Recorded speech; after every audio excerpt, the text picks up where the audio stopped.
How can you convert more leads than ever before? Coming into the spring months, we know it's imperative that we don't only lead generate, but more importantly, we convert all of those lead opportunities. In this episode, we're going to be diving deep into LP Mama and the exact systems and strategies we've taken advantage of to help us convert more Google PPC leads than any team in history. We're going to show you how you and your team and brokerage can take advantage of those same strategies and find the success you've been looking for as it pertains to lead conversion.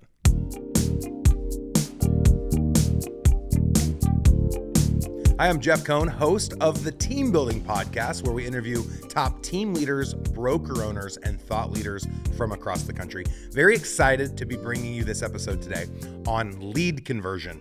Everybody wants to talk about lead generation. That's the sexy topic. Most aren't interested in talking about the actual WORK that goes along with converting those leads that we're generating. The strategies I'm about to talk about are going to cover the exact processes that every successful real estate agent uses to convert leads at the highest level, independent of where those lead sources come from. In our last month's high-level coaching topic, we covered lead generation, where we go through three main pillars, including sphere of influence, outbound prospecting, and internet leads. How we choose to treat those leads will define our success. We all know people do business with people who they know, like, and trust. And so our intentions are to follow the 7 levels of communication. And that's a little reference to the book that Michael Mayer wrote, which talks about the goal and intention of every medium of communication. So most of us assume that when someone registers on our website or is forced to register or is looking at property on social media and makes a comment or likes something, that they are interested in buying and or selling real estate. And so we reach out. And we reach out via a myriad of mediums, including but not limited to a text, an email, a DM, a Facebook message, a phone call, a voicemail drop, a voicemail broadcast, a mailer, a written mailer, a note, something we leave on the door, and the list goes on and on. What medium should help us get an appointment in person? What medium should help us take that in-person appointment and get them to sign on the line that is dotted? And when should the actual work be provided to the consumer? I'm going to answer a lot of those questions in today's episode. If you'd like more information like this, stay tuned to all future podcast episodes. And if you'd like to participate in our group high-level elite mastermind designed specifically for team leaders and broker owners, go out to eliterealestatesystems.com and you can learn more. So first and foremost, we should have a CRM that tracks all of our lead sources. I remember back in 1987, which ages me a little bit, I was 5 years old in kindergarten, and my mom just got her real estate license. And I remember right out of the gate, she started getting leads. She'd sit through open houses on Saturdays and Sundays, and she'd get leads, and she'd write the leads information down on sticky notes. And all of these little sticky notes would exist in the office area of our kitchen, which is just a fancy way of saying on the counter in the kitchen. And I remember as a little boy, not really caring about what was on the sticky note. I'd use them for my own notes. I'd use them, for creating paper airplanes. I just didn't really worry about it. And I remember time and time again, and I've referenced this in the past on panels and on other podcasts, where my mom would be upset when a person wouldn't choose to reach out to her when they're ready to buy or sell a house. And she had put them on the sticky note, and she had created a relationship of trust at the open house or when she came in contact with them. And so she assumed that this person would do what they said they were going to do. When they were ready to buy or sell, they'd reach out to her. How many of us make that same assumption? How many of us would think that our friends, our neighbors, the people we go to the gym with, the people we go to church with, would do what they said they were going to do? They were going to follow up with us as the professional in the industry. Of course, they're going to choose us and have no other options. And so what we're going to talk about today is the exact strategies we've implemented for more than a decade that has helped us convert more internet leads than any other real estate team in history, with over 3,000 converted PPC leads, which generated over $20 million of GCI, of which I was able to keep half for net profit. Yes, folks, that's $10 million over the last decade we've been able to generate in just simply following a process, training our agents to follow that process, and then holding them accountable to following that process. Today, our coaching organization, Elite Real Estate Systems, offers 3 main platforms. Number 1 is the group platform I referenced earlier, which is every Thursday from 11:15 to 12:15 Central. Number 2 is one-on-one coaching that goes along with the topics that get discussed in our high-level Thursday calls. And number 3 is the most recent platform we just launched and the one we're most excited about because it allows for joint venture partnerships with all of our Powered by Elite platforms. We beta tested it in 2023. It was a wild success. We had 13 platforms in 2023, and our intention today is to partner with mega teams and brokerages to help them increase profit, build wealth, and create the freedom that they've always dreamed of. So I'm excited as we walk through these lead conversion strategies to talk about and delineate the exact processes and action items that are required to be able to convert at the highest level. First and foremost, like I mentioned, we need a CRM. Don't rely on the sticky notes, Mom. Don't rely on the Rolodex. And a lot of you listening probably don't even know what a Rolodex is, so look it up if you don't know. You could use Excel. I think Excel or a Google Sheet would be better than nothing, would be better than the Notebook or a Daytimer. You can look that one up too. But you should be on a platform. If you're at a large brokerage shop, they probably provide you something. We would highly recommend Boomtown or KV Core or the new BT Pro product provided by Inside Real Estate and KV Core. But we've been on the Boomtown platform for over 10 years. We've had a ton of success on the platform. I believe we were the fastest growing team in history on their platform, going from 70 to over 700 sales a year in just 6 years. And that was after launching their platform in 2011. I also believe we've converted more internet leads than anyone on the platform. And I would even argue we might have more leads in our database than anyone on the platform, with over 400,000 leads currently inside of our database in Omaha, Nebraska, where there's less than 400,000 people. There's about 100,000 domiciles. That's houses for those that don't know that word.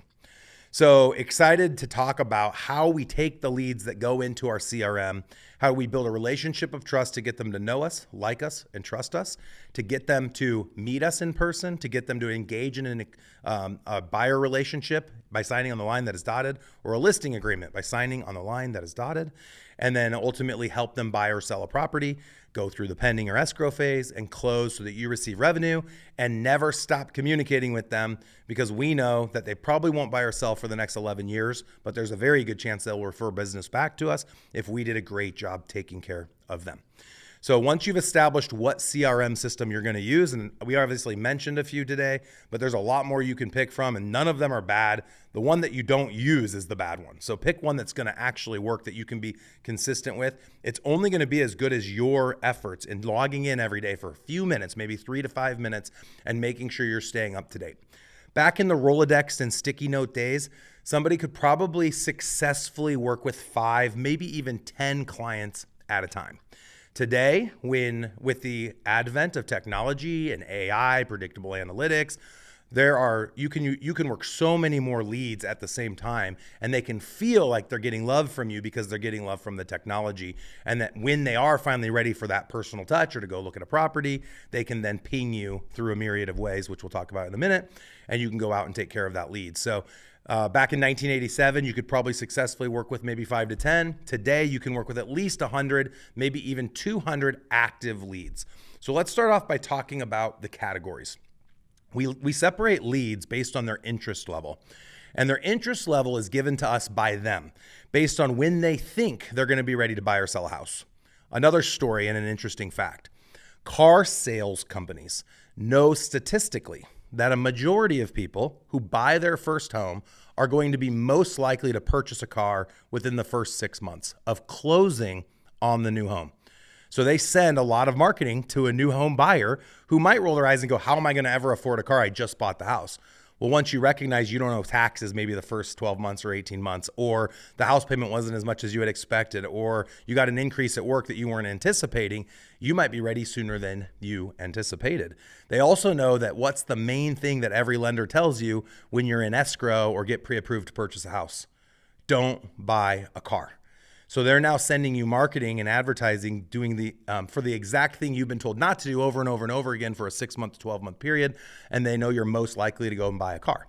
It's very similar with somebody that tells you they're going to be buying or selling in the next 3 months, 6 months, 12 months, or 5 years down the road. And so we start categorizing these, and you can call them A, B, C, D, or back in the day when I did this on Excel, I did the gold medal, silver medal, bronze medal strategy. But for the intents and purposes of the call, I'm actually going to call them what we call them inside of Boomtown. And that's hot, and I'll explain the categories in a minute: nurture, watch, archive, archive contacted, archive not contacted, pending, closed, and trash. Those are the categories. So all active is anyone willing to buy or sell in the next 12 months. That includes new leads, that includes hot, nurture, and watch. If it's archive, contacted, we've had a conversation, or they've texted, or they've emailed, or they've DM'd, or they've messaged us in any other medium and indicated that they're not buying or selling in the next 12 months. Do I still want to stay in communication? Yes. Do I want to drip email them? Yes. Do they want listing updates if they own a property to know what homes are worth in their neighborhood? Yes. Would I put them in trash? No. Why would I?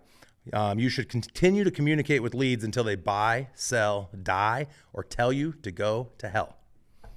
So we need to know, first and foremost, with our communication medium, independent of where the lead source is from, how long until they're going to be buying or selling. And there's a great acronym, and I don't know who takes credit for this, for a $20 gift card to the restaurant of your choice, or we'll just send you a Starbucks gift card. Let me know where LP Mama was, where it came from. LP Mama. We'll see if I can get it right. Location, price, mortgage. So LPM, A, can't think of it. M again, motivation. So what's their timeline? The last A is action. So asking for an appointment. And price point was the P. And so part of that is the time frame, the motivation. What's your time frame? When are you thinking it's going to be that you buy or sell? So you come across somebody at an open house, you come across somebody cold prospecting on the phone, door knocking, a lead that gets forced to register on your website, a lead that comes in on Craigslist, a Zillow lead that just has to see a house. I don't know anyone that you wouldn't want to ask those LP Mama questions to. And so the first and most important question, what's your time frame? You can ask that question via text. You can ask that question via email.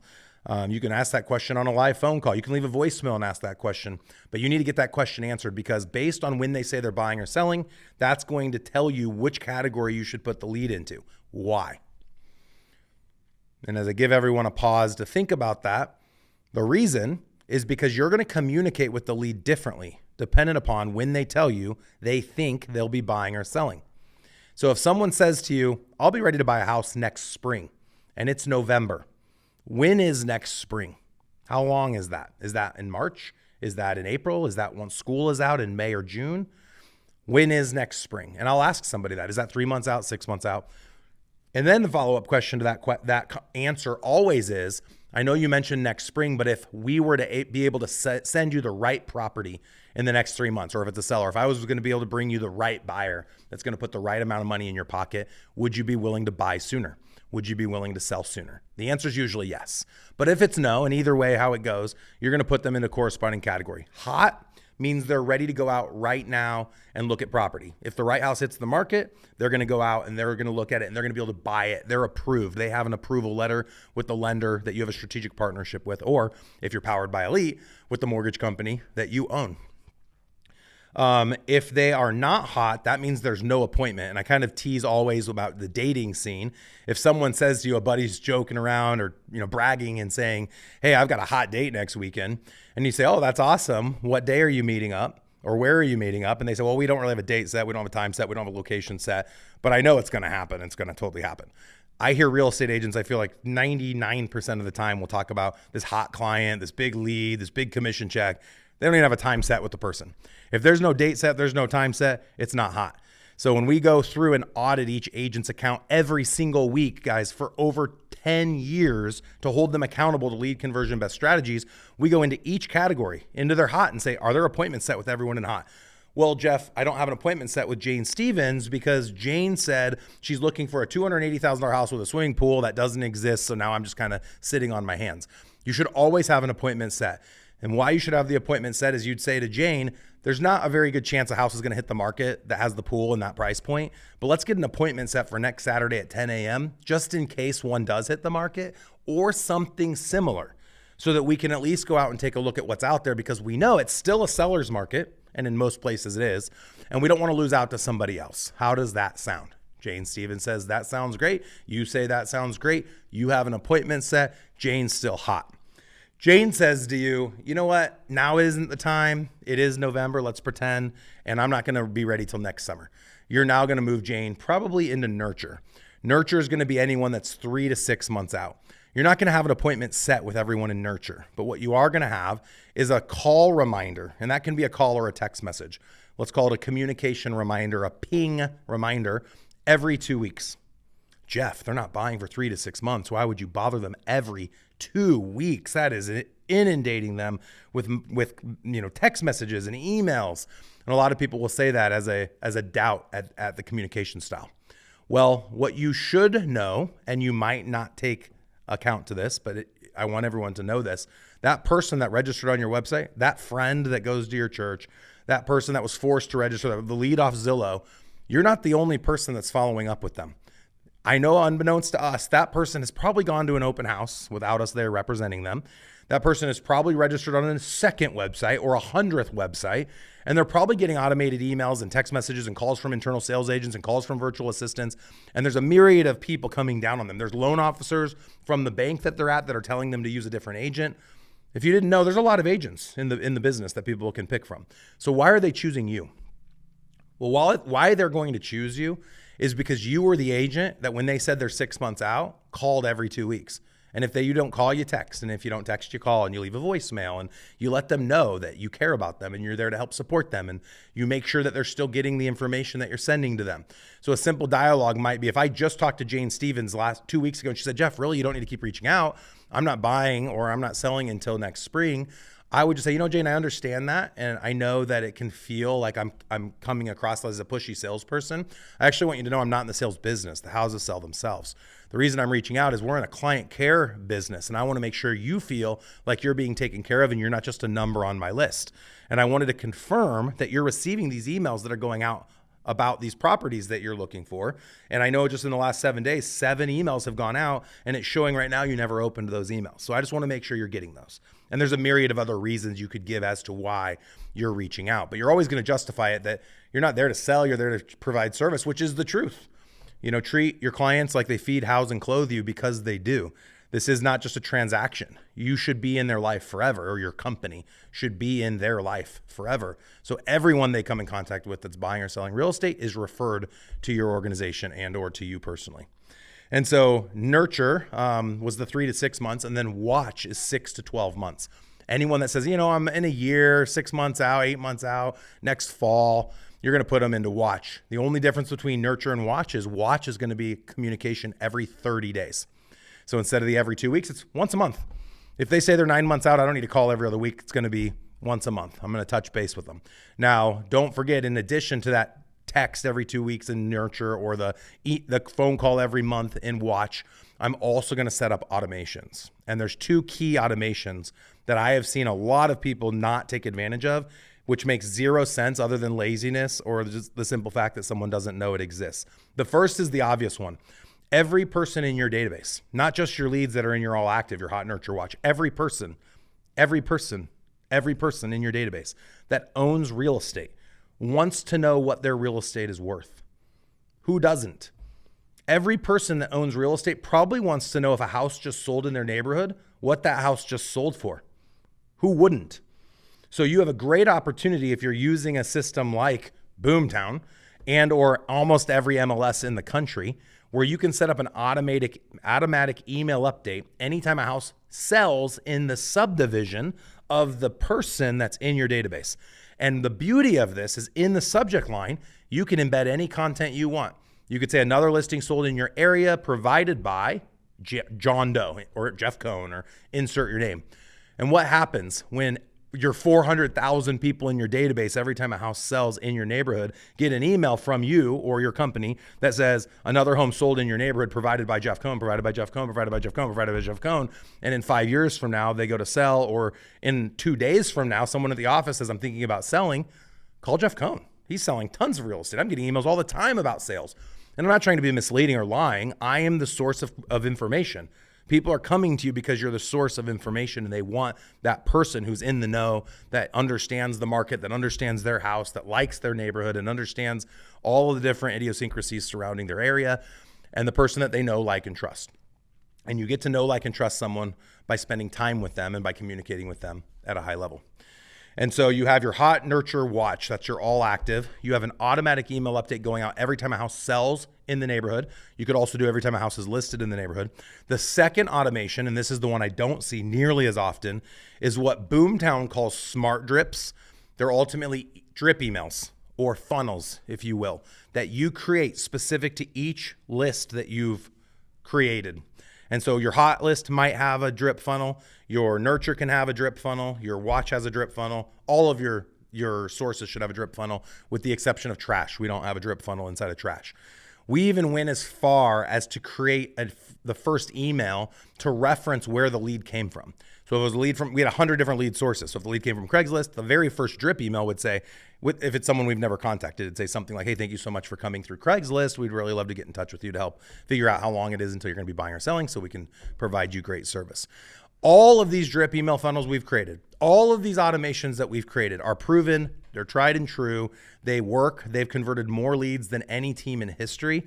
All of it is available to you when you join Elite Real Estate Systems as one of our group coaching clients.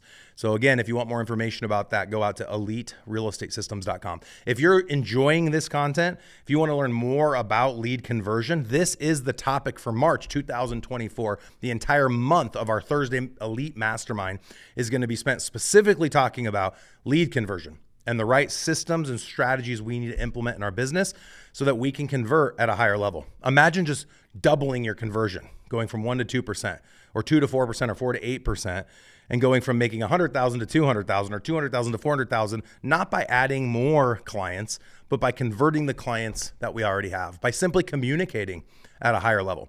I mentioned earlier the 100 to 200. One of the things that we've learned, this is another dichotomy that has proven to be true, and a pattern that we've seen that I want to warn everyone about, is if you don't give agents enough leads, if you are providing them leads, and they're not converting at a high enough level because you're not providing enough leads, they don't get enough opportunities, the agents will lose interest and they won't call, they won't text, they won't follow the lead conversion best strategies. And in that same breath, if you give them twice as many leads as you should, which we've found the sweet spot is about 25 to 30 if they're Google PPC leads. We found that you can convert at about 2 to 3%. If you give them 50 to 75 leads a month, then they're going to convert at like 1.5%. And I always was surprised, and I thought it was because agents were cherry picking. I'm like, why are they converting less deals? If I gave them twice as many leads, I would expect they'd close twice as many and the conversion ratio would stay the same. What stays the same and is the common denominator is the amount of time that they spend on lead conversion. So if I gave someone 50 internet leads a month and they followed all of our lead conversion best strategies, they might convert at 2%, which is 1 lead a month converted out of 50 leads generated. If I gave them 100 leads a month, I know the numbers is that they'd convert at 1%. So they'd end up selling the same amount of houses. The reason for that is they put the exact same amount of work in. They might spend 20 hours a week on lead conversion, or 10 hours a week, or 5 hours a week. Everyone has their own system. So instead of making the 10 calls to 50 people, they make 5 calls to 100 people. Is everybody tracking? So mathematically, they're having the exact equal impact on 50 people as they would 100 people, and the net gain is the same. The only loss is the cost of acquisition. So I know it costs me, which it costs right now, a Google PPC lead is $1 a click, $10 for a registered lead, and we close at 2%. So that means I'm spending $500 to close one deal with an average commission over $6,000, and we keep 50% and pay our agent 50%. So I'm making almost a 5X. It's a 6X return less the 500. It ends up being a 5X return if you look at the numbers. And then you have to start looking not only at return on investment, but also return on time. From a lead conversion standpoint, we actually encourage our agents to track the amount of time they spend prospecting. So at the end of each week, they track how many call attempts did they make? Are they up to speed on all of their lead categories? And then how much time did they spend prospecting and converting those leads? And if at the end of a year, I know how much time I spent prospecting and I know how much money I generated, I'll be able to track how many hours does it take for me to convert one sale, and how much money does it take for me to generate one lead to be able to convert one sale. And that's clarity. And people that run a business, if you're one of those people out there that says, I run a real estate business, businesses know their numbers. You should know what your lead acquisition costs. You should know what your lead conversion rate is. You should know your return on investment, and you should know your return on time. And this is why there's lots of teams out there that don't want to work Google PPC. They might take more time, but they cost less. And so there's that relationship there. I don't disagree with a lot of the other lead gen strategies. What I disagree with is giving a lot of those other lead gen strategies to the wrong person. So Google PPC, I think, is a great place for a more dependent agent that's okay failing forward, that can understand and celebrate that 49 no's will equal 1 yes, and they'll get 1 executed contract. To get to 49 no's, you can do that in less than 10 hours on a lead day. We usually average about 50 leads a day in our office. And so the agent's goal is actually flip-flopped of what you would normally think their goal is from a lead conversion standpoint. Most people go into lead generation and then they want to get all these leads and they're excited to say, oh, I got a new lead. We've trained our agents and we train our coaching clients that the goal is actually to get people to say no. Because we know statistically, if you get 49 people to say no, 1 person statistically will say yes. So our entire goal is to go through LP Mama with as many people as possible to look for that 1 person that says yes. And then everyone else goes on a drip. So we talked about all active, then there's archive contacted and archive not contacted. Archive contacted is someone that says they're more than a year out and you talk to them. Archive not contacted is someone that never responded. So we're just going to assume they're more than a year out, and we're going to send them drip emails. We're not calling them, we're not texting them. But one really cool feature on Boomtown is they have what they call a Boomtown Now wall. And I think of this kind of like a Facebook story, where on the top, you always have people's stories kind of scrolling by and you see the most recent posts. And so one of the nice functions of Boomtown is that you don't have to go through your list and call every single person. You can call people based on the interaction that they're having on the site. Because of the Now wall, it will actually serve you up who the best leads in your database are to call based on the different activities that they're doing. For example, if they look at a listing from 2 different IP addresses in a 24-hour period, it'll put that lead at the top of the Now wall and say, it's probably a good lead to call, even though they're in archive saying they're not buying for a year. They just looked at one of the listings from 2 different locations. And it usually is, they see it at their office, they go home and look at it on a computer from home or something similar. Another one is running a mortgage calculator from the website. Another one is printing off a flyer. Think that's an interested client? They hit print on one of the houses that you sent to them. And there's a ton of other touch points that are predictable analytics around who and what inside of your database you should be reaching out to and why. So I'm going to kind of end on that. There's a million other topics and strategies around lead conversion that we get into. And like I mentioned, our high-level elite mastermind in the month of March 2024, we would love to invite you guys to check out our coaching platform. There's so much offered in just that simple group coaching that's offered Thursdays. You get unlimited seats for your agents for agent trainings on Monday and Wednesday. Monday trainings are topical trainings, and Wednesdays are all dialogue around the topic from Monday. Tuesdays, we do investor training. Again, this is all included in the Thursday group elite mastermind training. And then on top of that, we do training for insurance, and we do training for mortgage lenders, where you can invite your insurance agent or your mortgage lender into those training platforms and learn more about those other verticals. Our entire goal and our vision and our mission statement is to partner with real estate leaders to help them increase profit, build wealth, and create freedom. And Elite Real Estate Systems is here to help support you in doing that. Go out to eliterealestatesystems.com to learn more about how we do that. You can sign up right on the website for a free demo call. Check out all the free content that we make available to you. And we look forward to seeing you on our next podcast and hopefully at our next high-level elite mastermind every Thursday from 11:15 to 12:15 Central.